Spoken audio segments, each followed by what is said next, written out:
Black studies has always been fragile. And it was fragile even before I came to Temple. It was fragile at Temple. In fact, I came to Temple in 1984. And after I came there, I learned that the previous dean of the college at Temple had basically tried to destroy the department. That dean had basically eliminated a number of the positions that were in the department. There had been long fights. Some of the memorable professors who had struggled and fought to keep the department in place were people like Rita Smith, Yosef Ben Yakinen, and there were others who had fought to maintain Black studies.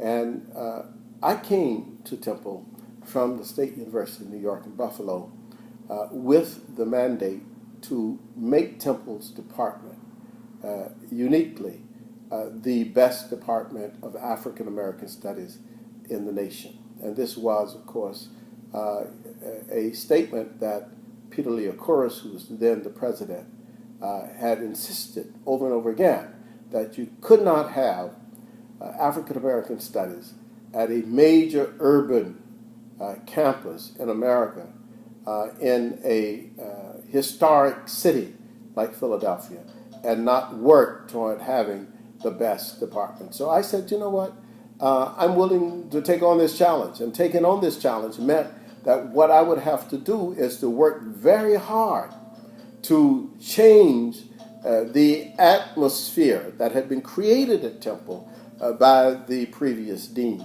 And fortunately, I had three professors who were left in the department. They decided they were not going anywhere. Others, of course, left. And those department people were Adeyo Ayaga. Odeyo Ayaga was serving as chair of the department. He was from Kenya, a political scientist, a very bright man, and a very strong activist with organic community roots in North Philadelphia. Alfred Molea, who was a South African, also a political scientist, who had taught for a while at Lincoln University, also was deeply committed to the Black struggle. He later became president of a university in South Africa and then ambassador to Austria from South Africa. And then we had Tran Van Dan, who had come out of Vietnam. He was living in Washington, D.C. Molea was living in Delaware. So when I came, I was the only faculty member living in Philadelphia.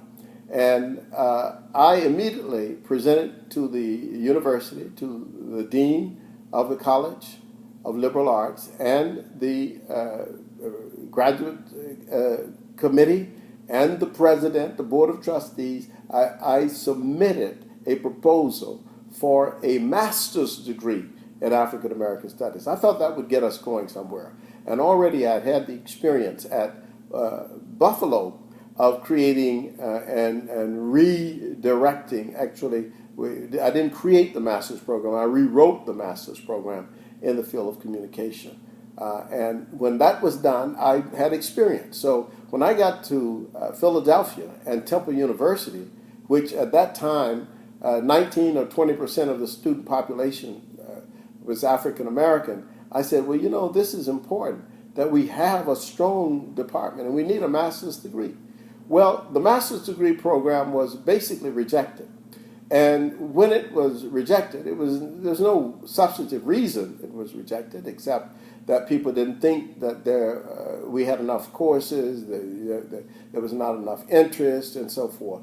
And they sent it back to me and said, well, why don't you work on it and try to come up with a program that would have African American Studies masters, but connected to history, sociology, psychology, political science. And when I got the proposal back, I said, you know what?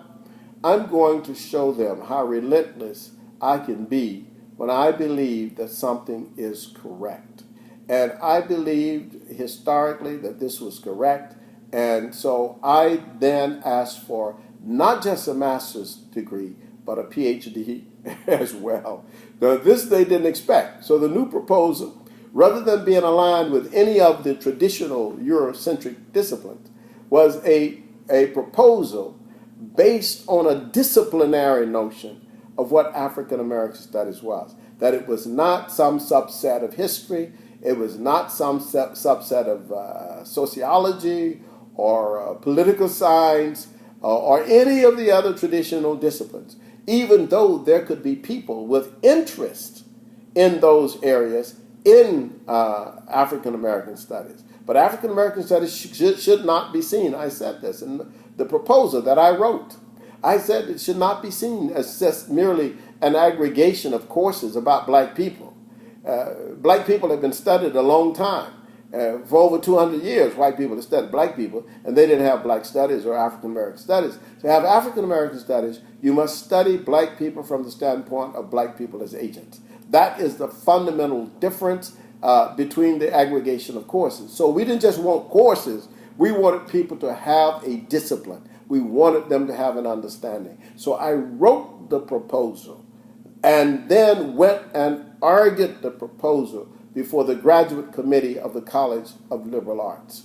Now, in arguing that proposal, I met tremendous resistance.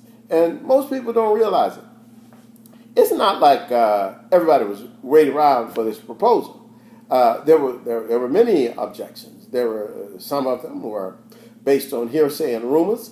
Others had what they considered to be basic philosophical differences. But at the root of it, if you ask me, it was all racism. Here's what I mean. They said, well, you know, there are not enough books, there's not enough research on black people to have a separate department, in particular to have a master's and a PhD program. And I saw that as a racist position to take and a racist posture to take. And only white people, I thought, would take that position, but I was wrong, because it was not just white people who took that position. There was a dean, Emma Labzansky, who was an associate dean, who took a similar position. And, of course, I had to respond to all of these charges, that there would not be an intellectual ghetto and all these kinds of expressions that they used.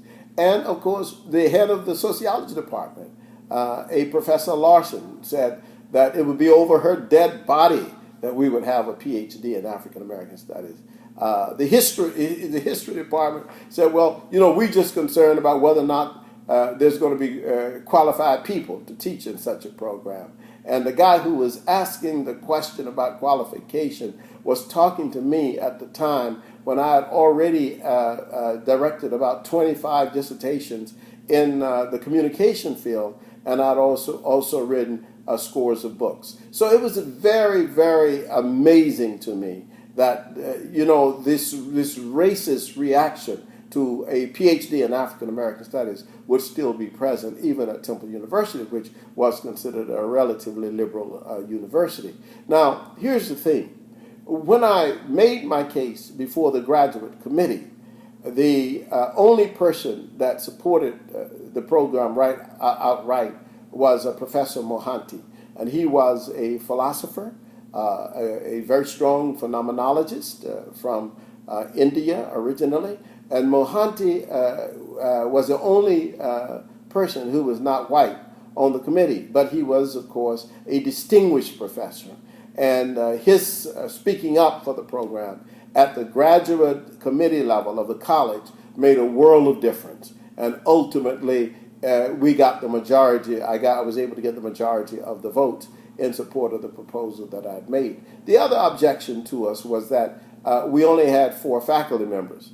And that seemed like a reasonable objection, except that I had done my research and discovered that there were many, maybe as many as 8 or 9 departments of classics in universities throughout the United States of America that had 2 or 3 faculty members, and they were giving PhDs. So we were able to shoot down most of these arguments. And then finally, when the proposal went to the Board of Trustees, the Board of Trustees had a couple of people, 2 or 3 people who were really important. And one of those people was Reverend Henry Nichols, and he had been a Methodist minister, and Reverend Nichols took up the charge. He led the charge, I should say, for the African American Studies PhD program. He was supported, of course, by Bill Cosby, and these two people, in addition to others, fought. Judge Green, they fought for African American studies to be a part of the university. And when it was approved, the provost, Barbara Brownstein, and the senior executive vice president, Pat Swigert, who later on became president of Howard University, they were very supportive. But because the university administrators were supportive, meant that it also created lots of hostility among the faculty, because faculty members felt like the university administrators had basically pushed through a PhD program in African American studies, something that they did not necessarily as a whole want. And I say this because sometimes we assume that the administrators are most conservative. Sometimes that's true. But in the case of the PhD at Temple University, it was the faculty that basically gave me the most trouble.